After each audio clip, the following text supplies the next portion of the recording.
Hello and welcome to another segment of the East Brunswick Advisory Health Council's Wellness Spotlight. You know, the old adage goes, you are what you eat. And more these days, consumers are looking at what's in the package because we see that the things that we eat literally affect how we think and how we behave in our overall level of health and wellness.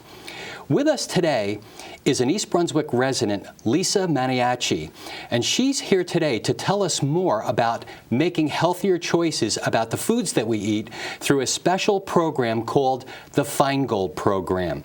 Lisa, welcome to the Wellness Spotlight. Thank you. Thanks for having me. You know, I attended the speech that you gave to the septo parents. It was standing room only, yep.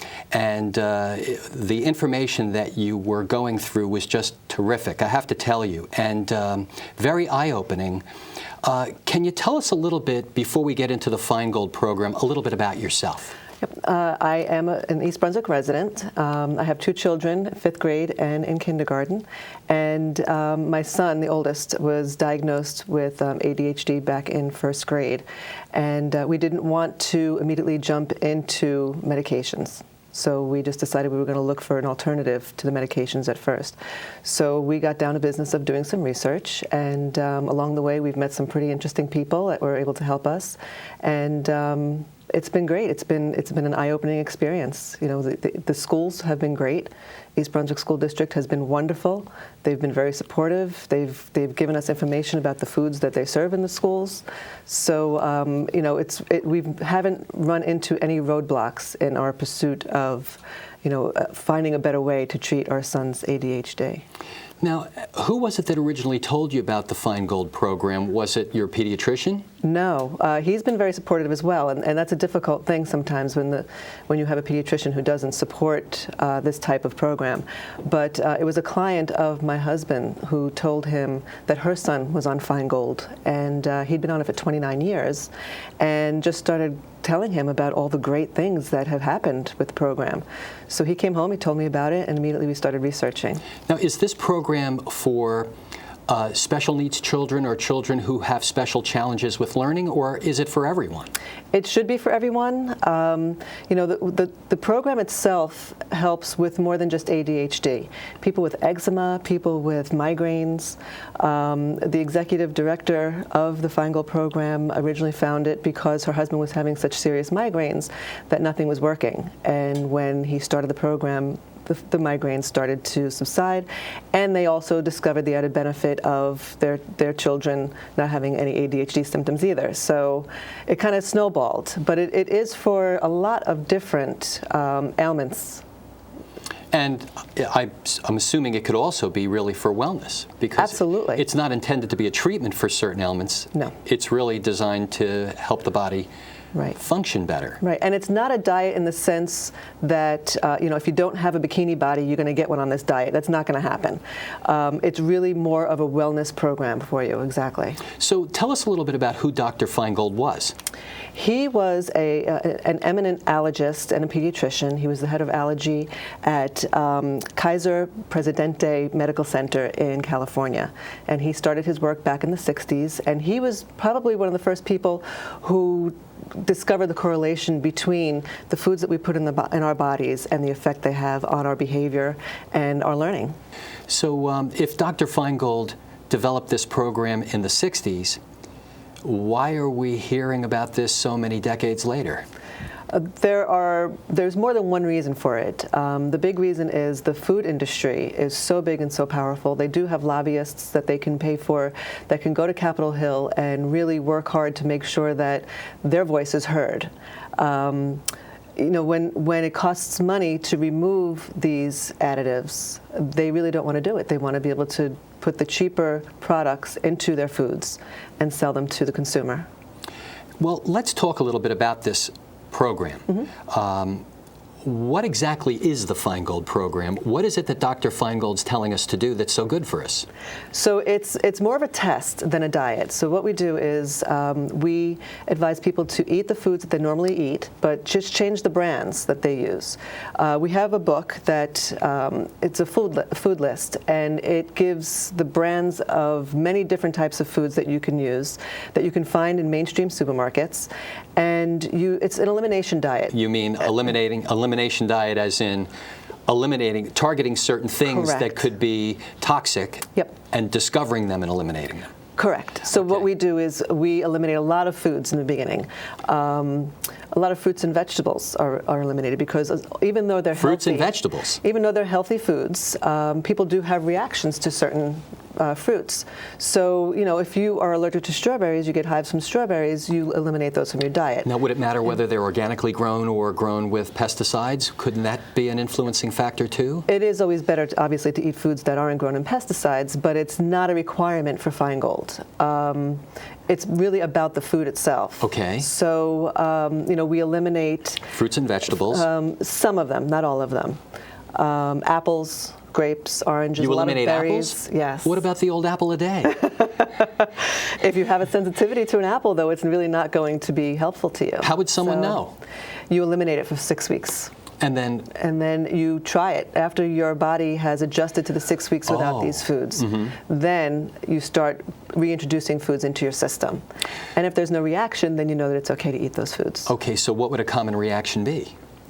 Well, as far as the apple goes, with my son, he was unable to speak at room level. When he ate apples, he was the loudest kid in the room.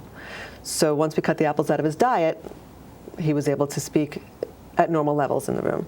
Now, how would an apple do that to a person? It's his body's reaction to it. There are certain things that occur naturally in certain fruits that cause reactions in people. So What are some other fruits that people may be highly sensitive to in addition to apples? grapes, berries, lots of berries, oranges. There's a whole bunch of fruits that should be eliminated for the first 6 weeks. But again, he does eat strawberries now. He does eat almost every berry out there. So we eliminated them for 6 weeks, brought them back into his diet, and realized the only fruit that really has an effect on him is the apple. So he doesn't eat them anymore. But he does eat every other kind of fruit you put in front of him. So it's just a matter of testing it out. Like I said, the same thing with the strawberry. If you have strawberries and you get hives, then you don't eat strawberries anymore. Right. Right. Now, in addition to fruits, where else does the testing go? Does it go into vegetables, and does it go into different forms of protein as well? Well, it goes into all foods. The biggest thing is the artificial additives. You have the dyes, the petroleum-based dyes, which are any color followed by a number. So red 40, yellow 5, blue 1. Those are petroleum-based dyes. They are neurotoxins, so we eliminate those. So anytime anybody reads an ingredient on a package and it's followed by a number, Yes.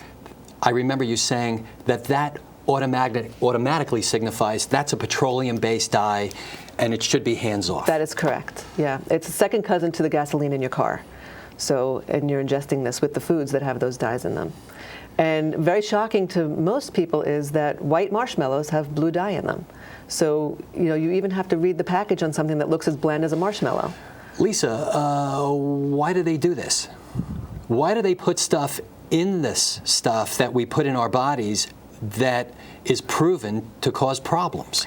Well, there are natural ways of putting coloring in foods, but the cheapest way is with these petroleum-based dyes. They want things to have bright colors. Children love bright colors, so the cereals have them. Vitamins.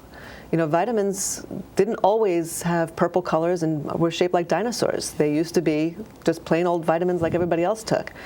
But, with the coloring, they're more attractive to kids, and they believe that the kids will eat them. Well, years ago, people didn't even need vitamins because the soil was so rich and the process of farming was different. Right. So all of the nutrients in the soil managed to get into the foods, and the foods were grown in a completely different way, so they were more wholesome for us to eat. Right. And we got our nutrients through the foods. And now we supplement because a lot of the foods that we eat, while they may look the same, are devoid of a lot of the nutrients. Right, and that comes from processing. You know, some foods are so processed that they're almost not foods anymore. You know, they're a couple of steps away from no longer being a food. And these are sold on our shelves in the supermarkets, and we put them in our children's lunch boxes and on our dinner tables every night.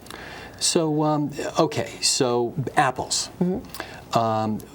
Food dyes and additives. What are some other triggers, commonly found triggers that most people don't know about? There are some colorings that are made from industry waste. So if you, I'm sorry, flavorings that are made from industry waste. So if you are baking cookies and you use vanillin instead of pure vanilla extract, vanillin was coming originally from the waste product of paper mills. So all the gush that came off the papers when they were making them went into making vanillin. And you know, it's a waste product. Lisa, is there a special way that Fenigold directs food should be prepared? No, they do offer recipes, but they don't tell you that you should not grill and you should not be frying your foods. Not grill or fry? They don't say that. Oh. They don't tell you not to do that. They don't tell you not Correct. to? They want to make sure that the food you're bringing into your home to prepare in the way that you prepare your meals is more wholesome and better for you coming into the house. And then the rest is up to you. You know your family, you know your body, you know if you can have a couple of extra trans fats or not, whether you can fry your food or not. It's really about your physical makeup and how your body reacts to the way you prepare your foods. So at the time of this taping, it's the beginning of a new year. Yeah. And I'm sure a lot of people have made resolutions to be able to take better care of themselves, Yes. and that probably includes eating better. How do they begin with this? Where does a person start that doesn't know anything? Okay, well, you can go to the Fenigold website. It's adhddiet.org or fenigold.org. But they don't have to have ADHD? They do not, no. Okay. It's just an easier way to get to the site. And there is a lot of information on that site about how to start the program. There is a food list that you can get. When you join the program, you get a food list. We even research fast food restaurants.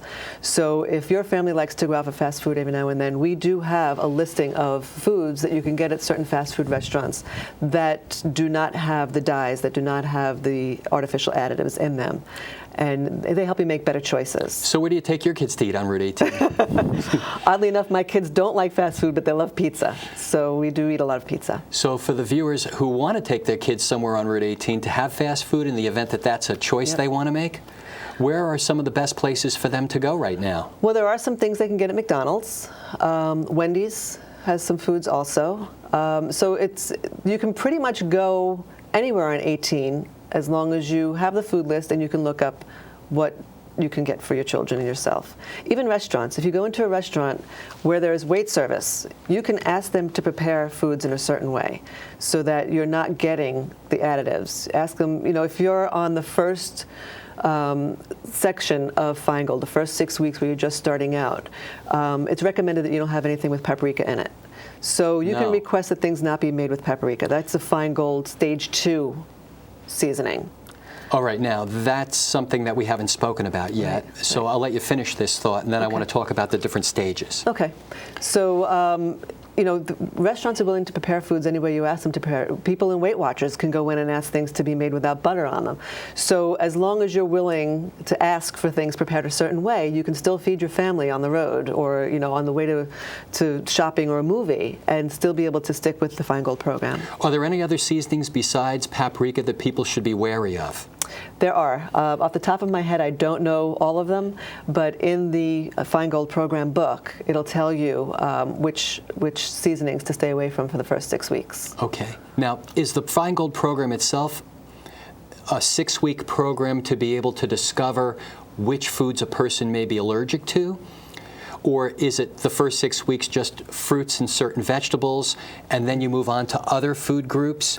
The first 6 weeks are basically elimination of not just fruits and vegetables, but all varieties of certain foods, or certain varieties of all foods, I should say. So certain cereals, certain lunch meats. If you want to have a ham sandwich, well, then you're going to want to get Dietz and Watson or Boar's Head brand meats and put them on Vermont bread, which you can buy in any mainstream supermarket. So it's really a matter of just eliminating the brands of certain foods rather than the foods themselves.